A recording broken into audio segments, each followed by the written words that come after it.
Hello ladies and gentlemen, I am Cthulhu wearing a cardigan, and welcome to My Thoughts, a series in which I give my thoughts on games, movies, etc.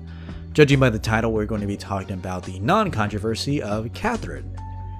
If you're unaware, Atlas announced that they will be doing a full remake of their 2011 game, Catherine. This game will have additional cutscenes, new gameplay features, new character interactions, and a third romantic option in the form of their new character, Rin, which this controversy centered around. Catherine is a spin-off of the Persona series, which is a spin-off of the Shinigami Tensei series. Now, these series have tackled a number of major themes. Shinigami Tensei has tackled the concepts of ideology and ideas like law, order, and chaos, while Persona brings it down to reality and tackles more human issues. Catherine takes it a step forward and actually only talks about relationship issues, infidelity, and of course the concept of marriage.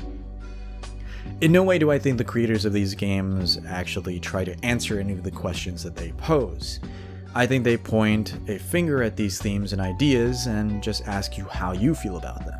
But in no way do I think that these games are trying to answer every question or trying to solve every issue that they put out. Now, with that being said, let's jump right into the controversy. There is absolutely no information whatsoever about the game as of yet, just what I've told you and of course the announcement trailer. Rin is a mysterious character that has some dark secret behind her, but we're uncertain exactly what that is. Now, the real controversy stems from a specific scene within the trailer where Rin is completely naked in front of the protagonist Vincent, and Vincent is visibly shocked, specifically looking at the crotch of Rin. Now, this has people thinking that Rin will be a trans person or a crossdresser. Obviously, there is no information on the character, so this is kind of up in the air. I don't personally care either way. I would be interested to see if this is a completely new route that they'll go for. I think progression in video games is important, and I think that this would be a pretty cool thing to do. But again, I have absolutely no information, and the people who are yelling on Twitter don't either.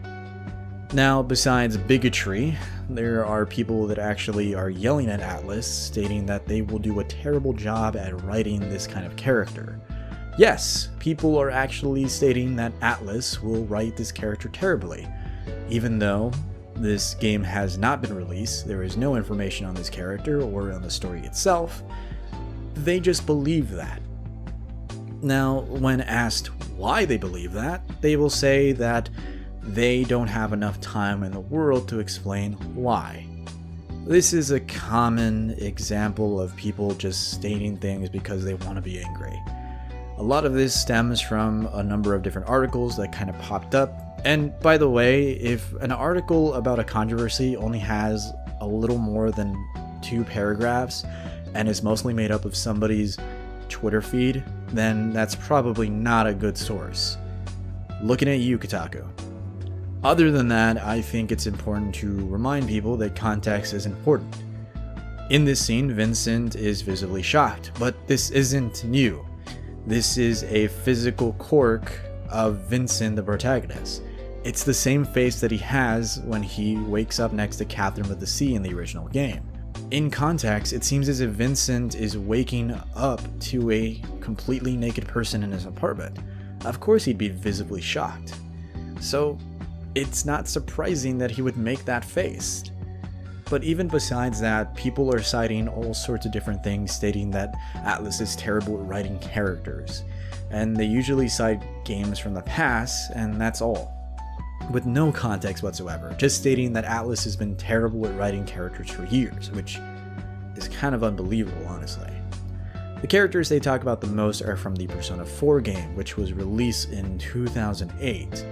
Now, the 2 characters they talk about the most are Kanji and Naoto. Kanji specifically has kind of up in the air for a long time. A lot of people consider Kanji's whole story arc to be really interesting and progressive, but not necessarily that grand of a change. And they say the same thing for Naoto. But I think it's important to remind people that Persona isn't about people solving their issues. The Persona series poses all of these problems and has characters coming to terms with them, but not necessarily solving their problems. These characters are flawed, and there is no way you can solve every issue just by defeating a boss in some dungeon. These characters have to deal with the problems that they're dealt with. and coming to terms with it is the first step. Of course, seeing the evolution of these characters as they continue forward in some of the spin-off series like Persona 4 Arena and Dancing All Night, it's interesting to see the evolution of these characters as they continue forward and where they are in life. But in no way do I consider them to be solved puzzles by the end of the game. They are flawed, as are you, as are most of our issues. We might come to terms with certain things, but that doesn't necessarily mean that everything in life is fixed, that suddenly we're going to be completely different people.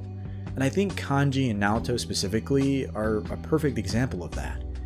They don't necessarily fix everything that's wrong with their life, they just continue forward, happy to know that people accept them for who they are and they themselves accept who they are. So honestly, when you think about it, Atlas did a fantastic job of showing how humans deal with issues. And while most people would say that's poor writing or inexcusable in certain ways, I think that they did a fantastic job. Whether or not you consider their sexuality to be a certain way is completely up to you, honestly. Some people might think Kanji is gay, some people might think Naoto might be something else completely. But that's kind of not up to us. It's kind of up to Atlas to decide how they're going to take these characters forward. I'm more than excited to see the evolution of these characters going forward, and I'm more than excited to see how they tackle Catherine specifically. This isn't a sequel in any way, but it's going to be interesting to see how they introduce this kind of character. I'm all for progression, and I'm really excited to see what they do for this character specifically.